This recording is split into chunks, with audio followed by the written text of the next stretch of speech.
Good morning everyone, I am Jamaica Gallo. And I am Mika Gallo. So today we're gonna talk about social group, cultural, social, and political institution, family, kinship, economy, education, and religion. So, the first topic we will discuss is family. So, what is family? Family is a social institution found in all societies that unites people in cooperative groups for one another, including any children, by Masiones 2012, 106. So, I know most kasagad sa inyo ang nakasagot nga about sa family. Pero, mag-example dapat ko sa family. So, example, ibalik si Benz o si Bianca, no, si Elajan magkahigugma ay minjo mo sila, diba? So, minjo nila, may muna na sila family. Pinang pagwa pa sila bata, family gahapon na. So, marato. Sunod na i-discuss is about the variation of family. Taglaing klase sa pamilya. Variation of family. First, nuclear family. Parents and children stay on one residence. So, money normal. Parang family lang. Parents of children isa kabubong. Second is extended family. Nuclear with other relatives like grandparents, cousins, or spouse of the children.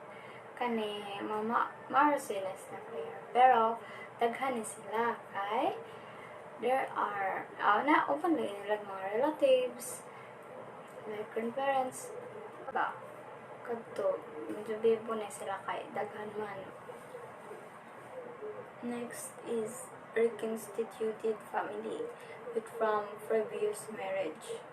Kanina family medyo complicated kay example kibali ni mag-asawa anja nagbuwag na bata na sila taan anja magbuwag diba medyo mo isa kaya mo paangot siya anja medyo na bata anja magitibo na sila naman yung mag-giobad gibali pagbagong pamilya o karaang pamilya ang bata raw ay apel tong isa ka kinikanan as something like that pa mag-ubad sila with step mother or father ba basta kay kana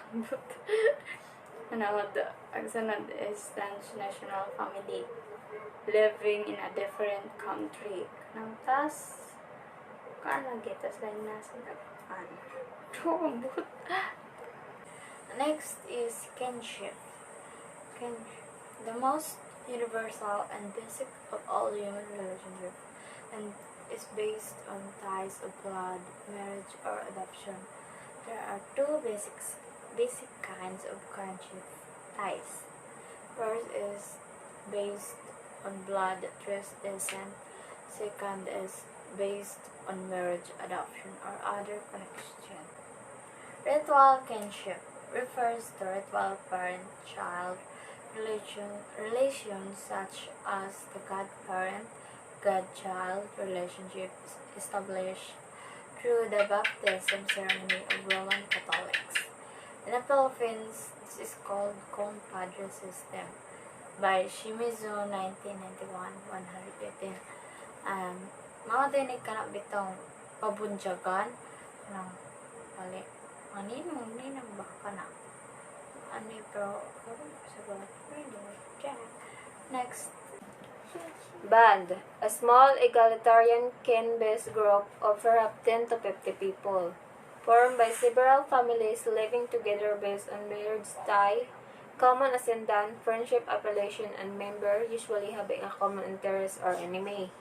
Ibali, kaning band, nabuoran ni sila sa mga gagmay na mga population, nabuoran na sila sa mga gamay na pamilya na nagbase na silang marriage.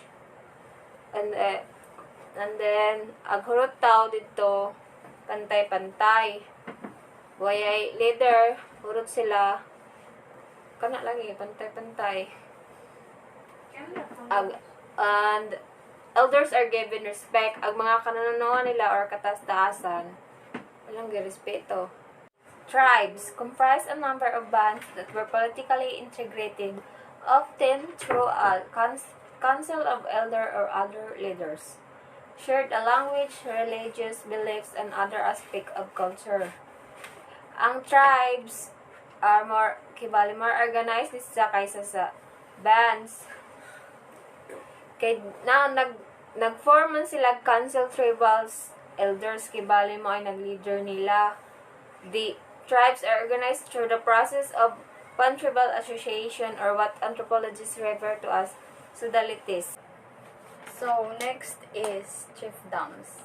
A formal leadership exists and authority rests solely on the members of a select family.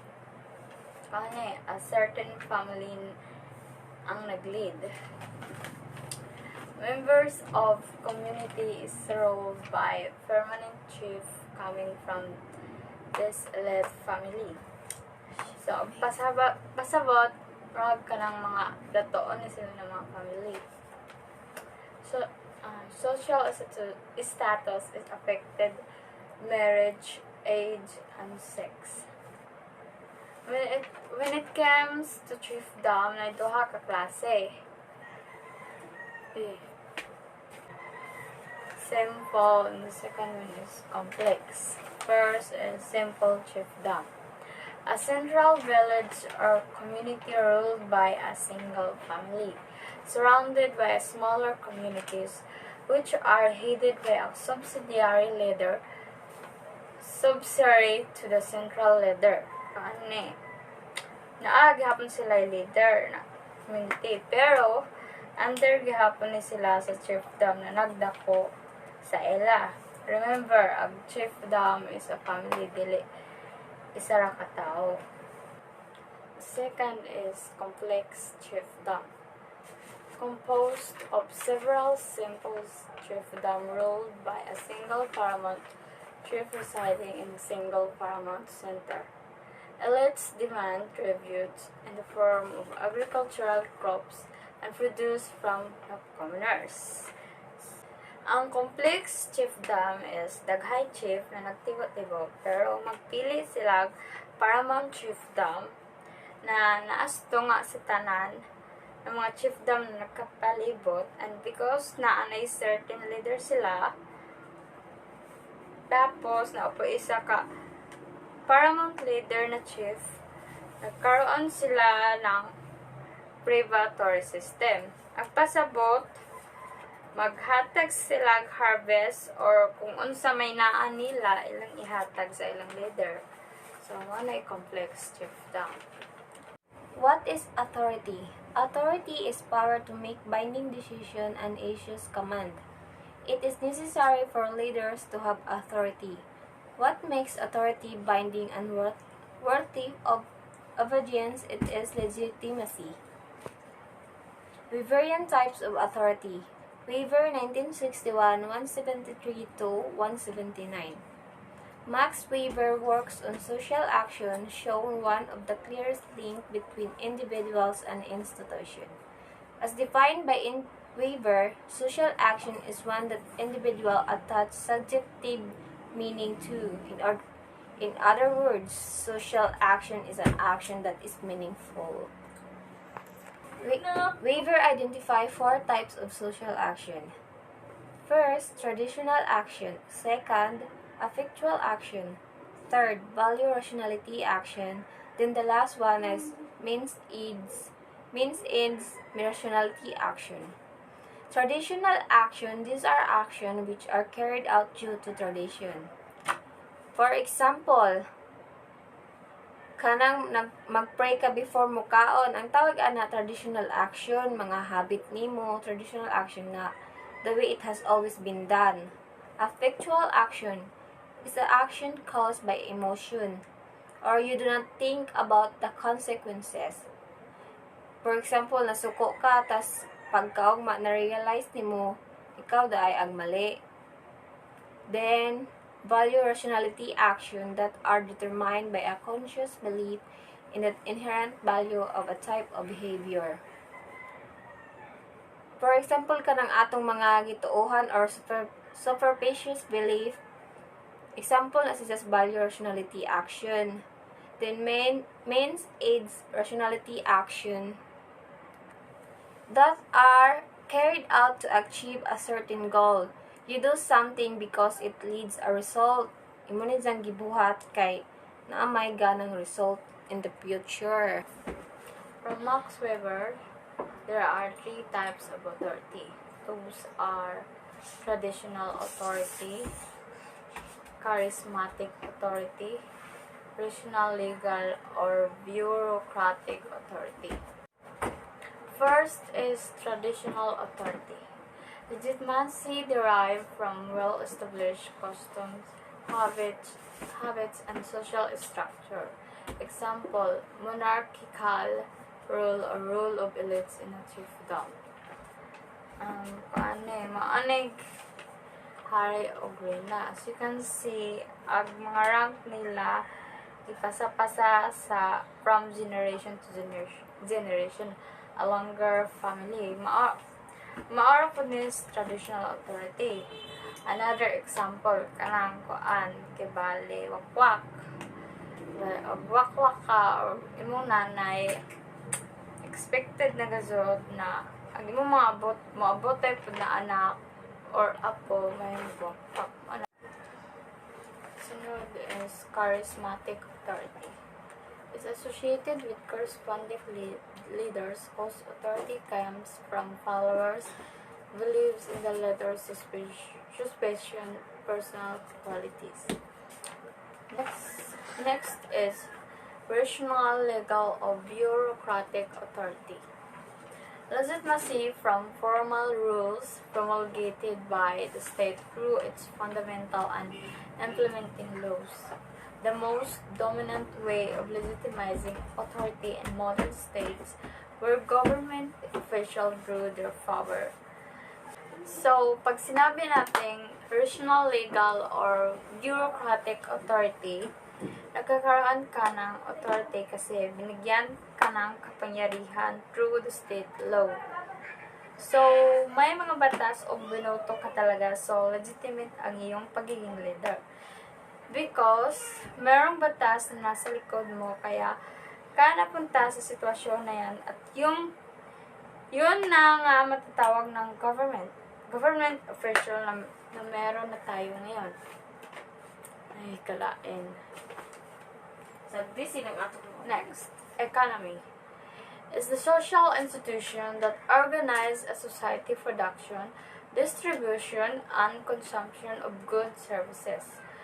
By Masiones 2012, 370. The economy has 3 sectors. By Evid 372. The primary sector, secondary sector, and the tertiary sector. The primary sector relies on raw materials from natural environment. It is the most important sector in low-income nation. Example, agriculture, fishing, and mining. This sector focuses on jobs that rely directly upon natural resources. The secondary sector is manufacturing sector, which is transform raw materials into manufactured goods. In this sector has a significant share of economy in low, middle, and high-income nation. These are activities that use raw materials to produce or manufacture new product or greater value. Example, automobile and clothing manufacturing. The tertiary sector produces services rather than goods. It is dominant sector in low, middle, and high-income countries. Example, call center services, sales, and teaching. This sector includes all industries and provides services to other business or consumers. Non-state actors are organizations, groups, or Network that participate in international relations and global governance. They are deemed to have sufficient power and influence to advocate for the cause change in international norms and development practices. They include society, non-governmental organization, and international economic and social group. Civil society is the population of groups formed for collective purpose primarily outside of state and marketplace. By Ban 1998. 30. Education is the social institution that formally socializes members of society. It remains a very important support pillar in society. It refers to the process through which skills, knowledge, and values are transmitted from teachers to the learners. Types of education in the Philippines.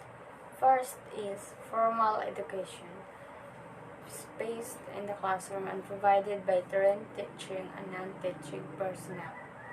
Has approved curriculum, prescribed number of sessions, authentic assessment and outputs, including project 2. Second is non-formal education, an organized educational activity that takes place outside a formal setup. Example is TESTA. So that's all. Thank you.